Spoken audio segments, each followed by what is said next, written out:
სულის უკვდავების საკითხი ღვთისმეტყველების ერთ-ერთ უძირითეს საკითხს შეადგენს, რა თქმა უნდა, ღვთის არსებობასთან ერთად. ამის თაობაზე საუბარი შესაძლებელია ბევრს ზედმეტად მოვეჩვენოს. რა თქმა უნდა, მას როცა ვამბობ, გულისხმობ მორწმუნე საზოგადოებას, რომლებიც რელიგიურები არიან, ეკლესიურად ცხოვრობენ და მათთვის, რა თქმა უნდა, ჩემი საუბარი ალბათ ზედმეტი და ფუჭი იქნება. მაგრამ ისიც უნდა ვაღიაროთ, რომ საზოგადოების გარკვეული ნაწილისათვის ის ფაქტი, რაც ასე ცხადია მორწმუნისათვის, საჭოჭმანო და ხშირად ძნელად გასაგებიც არის. ხედველობაში მაქვს სწორედ სულის უკვდავების პრობლემა. სულის უკვდავების უარმყოფელნი კაცობრიობის ისტორიაში ყოველთვის იყვნენ. მათი რიცხვი არ იყო დიდი, მაგრამ ეს არასწორი იდეა, ეს არასწორი შეხედულება ადამიანის სულის თაობაზე მუდამ ბუგინობდა ადამიანთა ცნობიერებაში. ადამიანის სულის უკვდავებას უარყოფდა ზოგიერთი წარმართი ფილოსოფოსი, მაგალითად ეპიკურე. მყარი არ იყო სწავლება ამის თაობაზე თვით არისტოტელესთანაც, სტოიკოსებთანაც, მაგრამ სულის უკვდავების უარყოფამ, ისევე როგორც ღმერთის უარყოფამ, განსაკუთრებით ფართო მასშტაბები შეიძინა მე-18 საუკუნიდან. პირველ რიგში უნდა დავასახელოთ ფრანგი განმანათლებლები,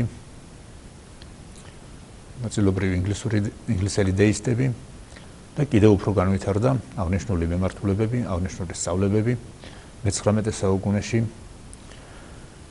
როცა ფართო გაქანება მიიღო მატერიალიზმმა და მასთან უშუალო კავშირში მყოფმა ათეიზმმა.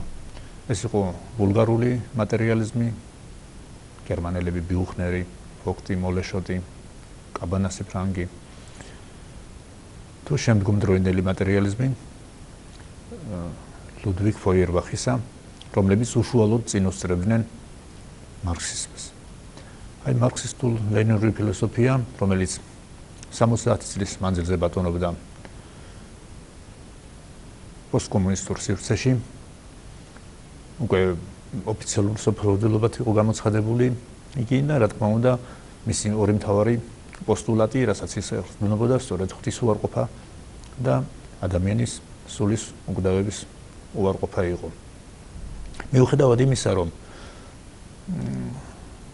ერთი შეხედვით ეს იდეოლოგია წარსულს ჩაბარდა, მაინც ადამიანთა ცნობიერებაში, დღევანდელ ადამიანთა მენტალიტეტში ისევ აქვს ამ პირდაპირ უწოდეთ სრულ რწმენას ესვი გადგმული. ისიც აღსანიშნავია, რომ ადამიანური სულის უარყოფის შესახებ სწავლება მხოლოდ სპეციფიკური მარქსისტული არ იყო. ძალიან ბევრი მიმდინარეობა დასავლეთის ფილოსოფიაში, რომელიც თავისი არსით პრინციპულად ეწინააღმდეგებოდა მარქსიზმს, ამ საკითხში სრულ არ ნაწილობრივ თავხედრას აცხადებდა, კერძოდ სულის უკვდავების საკითხში. თვით ყველაზე პოპულარული და გავრცელებული გავლენიანი მიმდინარეობა მე-20 საუკუნის დასავლური ფილოსოფიისა, ეგზისტენციალიზმი, ამ საკითხში ორწრფულ პოზიციას იკავებს. საქმე ისაა, რომ თვითონ ეს მოძღვრება არის ძალიან ეკლექტური, მრავალფეროვანი და მათში გამოყოფენ როგორც რელიგიურ მიმართულებას, ისე ათეისტურს. რელიგიური ეგზისტენციალიზმის წარმომადგენლები არიან გაბრიელ მარსელი, კარლ იასპერსიც, მაგრამ აქვე იმასაც ამბობენ, რომ მათი ყველაზე უმთავრესი წარმომადგენელი მარტინ ჰაიდეგერი ათეისტური ფრთის მიმდევარიაო. და თუ ჰაიდეგერთან ეს ათეისტობა ისე მკვეთრად არ ჩანს, სამაგიეროდ ფრანგი ეგზისტენციალისტი, ფილოსოფოსი და მწერალი ჟან პოლ სარტრი აშკარად დგას ათეიზმის პოზიციებზე.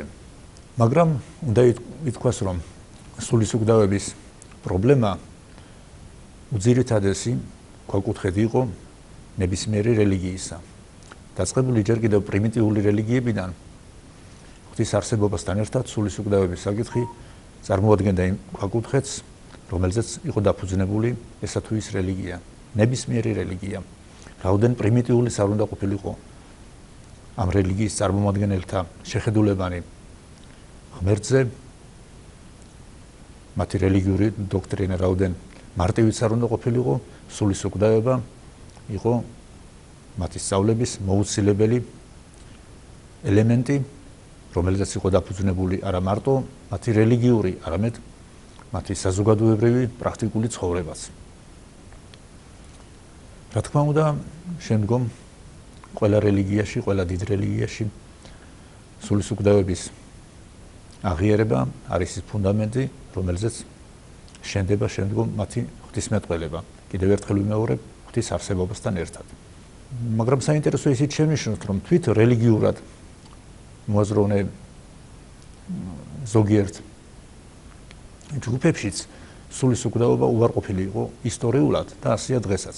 მაგალითისთვის მოვიყვანთ მხოლოდ სადუკეველთა სექტას, ძველებრაულ სექტას, რომელიც უარყოფდა სულისუკვდავებას და საყოველთაო აღდგომას.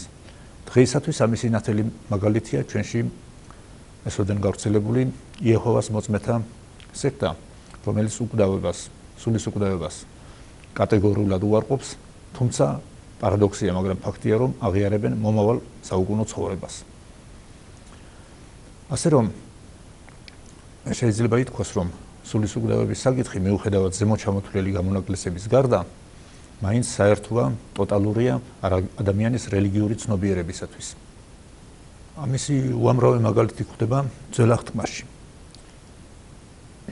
და ახალ აღთქმაშიც.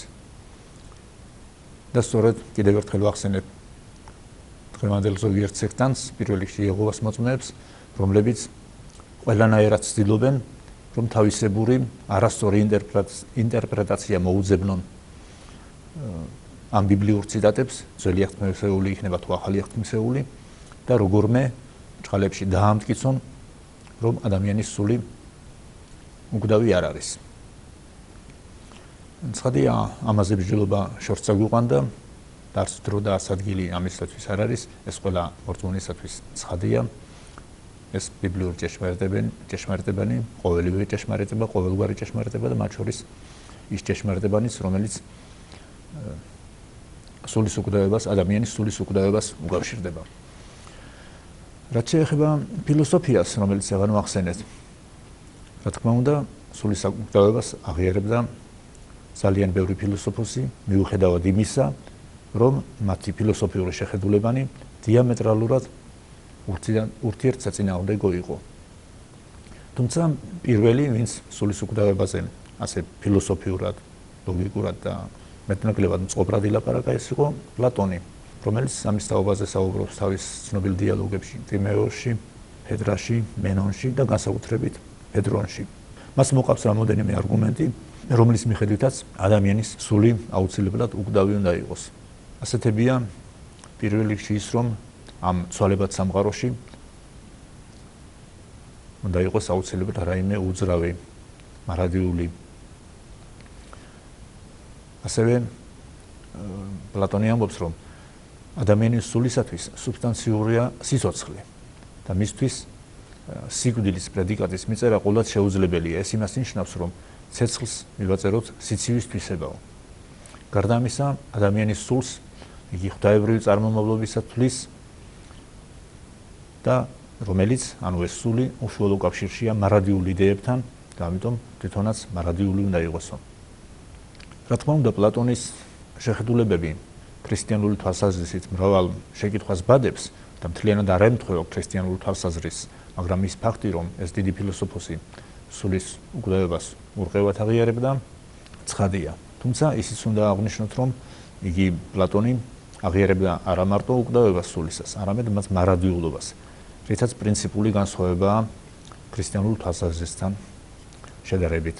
კერძოდ, ეს ხშირად მოძდით ხოლმე ქრისტიანებსაც საუბრისას ხშირად ხმარობენ ხოლმე ამ გამოთქმას. სული მარადიული არ არის ქრისტიანული სწავლებით, სული არის უკვდავი. სულს აქვს დასაწყისი დროში, იგი იქმნება ღვთის მიერ და შემდეგ უკვე უკვდავია. აი პლატონისეული სწავლების მიხედვით სული მარადიული, მას დასაბამი არ აქვს დროში. მარადიული ქრისტიანული სწავლებით მხოლოდ ღმერთია.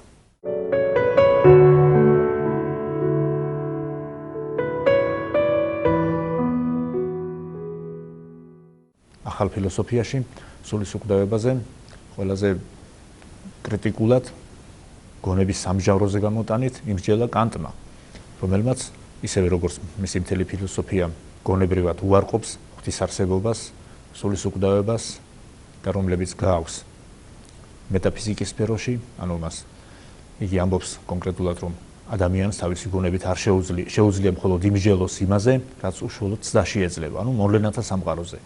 ხოლო ის თუ რა წარმოადგენს ნივთი თავისთავად, ანუ მიღმური სამყარო და მათ შორის ღმერთი, სულის უკვდავება, თავისუფლება, სამყარო როგორც მთელი, ამის შესახებ მხოლოდ რწმენა შეიძლება ჰქონდეს, რომ ის მეცნიერებით არ მიიღწევა, ლოგიკურად არ აიწერებაო. მაგრამ იქვე დააძინეს, რომ ადამიანი რადგან არის ორივე სამყაროს მკვიდრი, როგორც მოვლენათა სამყაროს, ისე თავისთავადი ნივთის, ანუ მიღმური სამყაროს, ანუ თავისუფლების სფეროს მკვიდრი, ამიტომ მას აქვს რწმენა ღვთის არსებობისა და სულის უკვდავებისა. და ამას სწორედ ადამიანში მორალური კანონის, ანუ სინდისის არსებობით ხსნის.